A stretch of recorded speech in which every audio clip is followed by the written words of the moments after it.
Magandang gabi sa ating lahat. Patuloy pa rin po ang dalawang weather systems sa ating bansa. Una na po dyan ay ang malamig pa rin na northeast monsoon or amihan na siya nagdadala ng mahihinang pag-ulan dito sa may silangang parte kabilang ng Cagayan Valley, Aurora, and Quezon provinces at nagdadala lamang ng pulu-pulong mahihinang ulan dito sa may Ilocos Region, Cordillera Region, rest of Central Luzon, Metro Manila, and rest of Calabarzon at generally malamig ang temperatura dito sa malaking bahagi ng Luzon. Samantala, yung shear line naman o yung linya pa rin kung saan nagtatagpo ang malamig na amihan plus mainit na hangin galing Pacific Ocean, nagdadala pa rin po ng minsan malalakas sa pag-ulan dito sa malaking bahagi ng Mimaropa as well as Bicol Region at malaking bahagi ng Visayas, Zamboanga Peninsula, and tonight dito po sa may Caraga Region. Base sa climate monitoring ng Pag-asa, meron tayo namatan po na cloud cluster na posible maging low pressure area sa loob ng 2 hanggang 3 araw.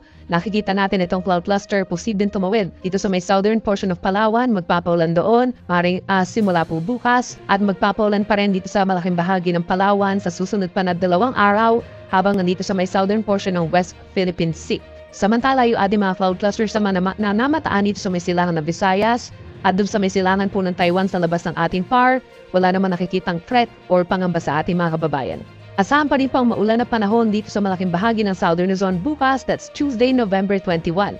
Magdala pa rin po ng payo kung lalabas ang bahay ang ating mga kababayan dito sa Mimaropa as well as Bicol Region. Mag-ingat pa rin po sa mga posibleng pagbaha at pagguho ng lupa at lagi magantabay sa mga heavy rainfall warnings and rainfall advisories ng Pag-asa. Mataas din po ang tsansa ng mahihinang ulan dito pa rin po sa Quezon Province, Aurora, and Cagayan Valley dulot pa rin po ng northeast monsoon or amihan habang sa natitirang bahagi pa rin ng Luzon kabilang ang Metro Manila, alos katulad pa rin po na weather conditions as today na bahagyang maulap hanggang maulap ang kalangitan, nasasamahan lamang po ng pulu-pulo at mahihinang pag-ulan. Kapansin-pansinin po ang pagbaba ng temperatura lalo na po sa madaling araw. For Metro Manila, between 22 to 32 degrees Celsius ang temperatura bukas, habang sa Baguio naman nasa 14 to 24 degrees Celsius. Sa ating mga kababayan po sa Visayas, asahan pa rin ang mataas na tsansa ng ulan, dulot po yan ng shear line o yung banggaan pa rin ng mainit at malamig na hangin. Pinakang uulanin pa rin po itong mga kababayan natin sa may northern portion of Panay Island as well as Samar provinces. Mag-ingat pa rin sa mga pagbaha at pagguho ng lupa. Sa ating mga kababayan po sa northern Mindanao and Caraga Region, by tomorrow, asahan po ang pababang tsansa na ng mga pag-ulan sa mga nagpapakita na si Haring Araw.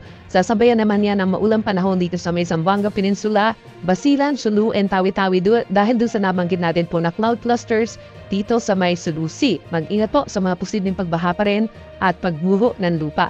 Dito naman sa natitirang bahagi pa ng Mindanao, asahan ang bahagyang maulap hanggang maulap na kalangitan. May tsansa rin po na mataas na tsansa ng ulan dito sa may mainland Bangsamoro Region and Lanao del Norte, pagsapit po ng bago magtanghali, and then mataas din ang tsansa ng ulan dito sa may Socsamgen and Davao Region sa hapon hanggang gabi. Meron pa rin tayong gale warning or matataas sa mga alon dito sa malaking baybayin po ng Luzon and Eastern Visayas hanggang 4.5 meters or nasa 1.5 palapag ng gusali pa rin ang posible dito sa may Ilocos provinces, baybayin ng Batanes, Cagayan, Isabela, all the way dito sa may Aurora, Northern Quezon kabilang ang Pulilio Islands, Calaguas Island sa may Camarines Norte, Rapu-Rapu Albay, silangang baybayin po ng Sorsogon, Hilaga at silangang baybayin ng Catanduanes and Northern Samar, hanggang sa may silangang baybayin po ng Eastern Samar.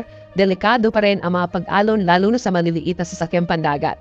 In the coming days, unti-unting bababa o ihina yung ating mga malalakas na mga alon, pero inaasahan sa pagbabalik po ng malakas na northeast monsoon pagsapit ng Friday, babalik muli ang bugso at matataas sa mga alon sa malaking baybayin ng Luzon and Visayas. And in the next 3 days pa, asahan pa rin natin ang epekto ng amihan plus the shear line, unti-unting aakyat ng shear line dito sa may Southern Luzon plus Central Luzon, na sa natitirang bahagi po ng Luzon, meron pa rin tayong malamig na northeast monsoon. So kung dito sa Metro Manila, by Wednesday, bahagyang maulap hanggang maulap pa rin ang kalangitan, nasasamahan lamang ng mga saglit na pag-ambon. Then pagsapit po ng Thursday and Friday, mostly makulimlim ang panahon. Kung lalabas po ng bahay, magdala ng payong dahil possible yung may hinang pag-ulan. Sa ating mga kababayan po sa Cordillera Region, kabilang na ang Baguio City, asahan pa rin pagsapit po ng Wednesday, maaraw naman sa umaga, sasamahan lamang ng mga saglit na pag-ulan. Then pagsapit ng Thursday and Friday, makulimlim din ang panahon ng iiral sa malaking bahagi ng rehiyon at sasamahan lamang din ito ng mahinang ulan dulot ng amihan. Sa ating mga kababayan po sa Bicol Region, Wednesday hanggang Friday, asahan pa rin ang maulap na kalangitan na sasamahan ng kalat-kalat na ulan and thunderstorms lalo na sa ating mga kababayan sa Catanduanes, silangang bahagi po ng Camarines Sur Albay and Sorsogon, meron tayong ni sa malalakas po na pagulan pagsapit ang Wednesday, unti-unting hihina yung mga pagulan pagsapit ng Thursday and Friday. Sa atong mga kaigsuonan din na over Metro Cebu, pagsapit ang Wednesday, maulang panahon pa rin po, nasasamahan ang mga pagulan pero hindi na po katulad nitong nagdaang weekend.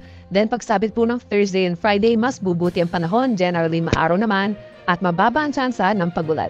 At panguni sa atong mga kaigsuonan din na over Metro Davao at malaking bahagi na rin ng Davao Region, Wednesday hanggang Friday, asahan pa rin ang bagyang maulap at misa maaraw na kalangitan, sasamahan ng mainit at malinsangan na tanghali hanggang 33 degrees Celsius at mga localized thunderstorms sa hapon at gabi.